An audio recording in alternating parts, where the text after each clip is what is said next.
Virginie Delizé-Pizeau, je suis la responsable du département éducation, formation professionnelle, enseignement supérieur et emploi à Paris, à l'Agence française de développement. La mission de l'AFD, c'est le financement et le soutien technique et financier des programmes, des politiques publiques que nous accompagnons dans 150 pays du monde. On intervient sur tous les continents. Notre mission première, le cœur de mandat de l'AFD, c'est de contribuer et d'accompagner les pays que nous finançons, que nous supportons dans l'atteinte des 17 objectifs du développement durable. C'est un véritable défi parce que finalement l'intégration et l'inclusion des secteurs sociaux et en particulier du continuum éducatif, c'est-à-dire de la petite enfance jusqu'à l'insertion professionnelle, est assez récente. Quand on parle de changement climatique, on pense bien sûr à la préservation de la biodiversité, mais aussi à la gestion de l'eau, à l'assainissement, aux secteurs plus industriels évidemment, qui sont très émissifs. On pense aussi au développement de modes de transport moins émissifs. Voilà. On ne pense pas en première intention, on ne pense pas forcément tout de suite à se dire que l'éducation et l'intégration de l'enseignement du climat, mais aussi de la façon d'atténuer ou de s'adapter au changement climatique va avoir un rôle majeur finalement pour les futures générations.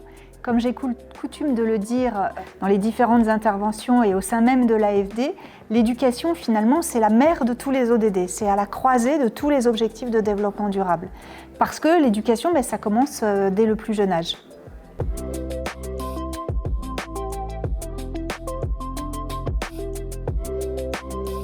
On est très attentif dans le dialogue que l'on a avec les ministères que nous accompagnons.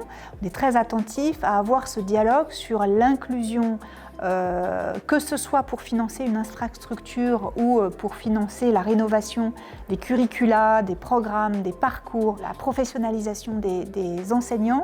On est très attentif à avoir ce dialogue sur l'éducation au changement climatique. Ça fonctionne, c'est encore récent. Mais on constate que la demande elle est grandissante ces dernières années par les maîtrises d'ouvrage que nous accompagnons et ça c'est très positif.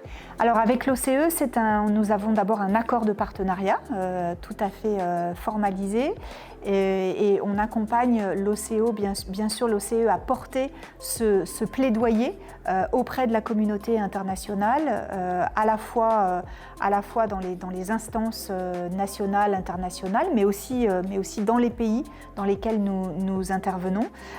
Et en particulier, nous avons un accord qui porte aussi sur nous accompagner dans le plaidoyer que nous souhaitons conduire sur le chemin des COP, des différentes COP, et notamment de la prochaine COP qui se tiendra en novembre prochain.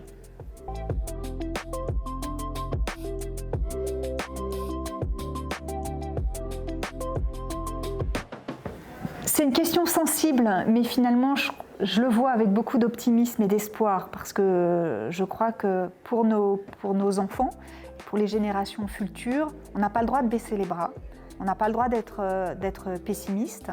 Et puis finalement, on voit que la communauté éducative au sens large, y inclut les enfants, sont finalement très sensibles à ces questions. On voit d'ailleurs que plus on éduque, on sensibilise à ce sujet très tôt et mieux finalement ces questions-là sont ensuite font partie finalement de la citoyenneté quelque part.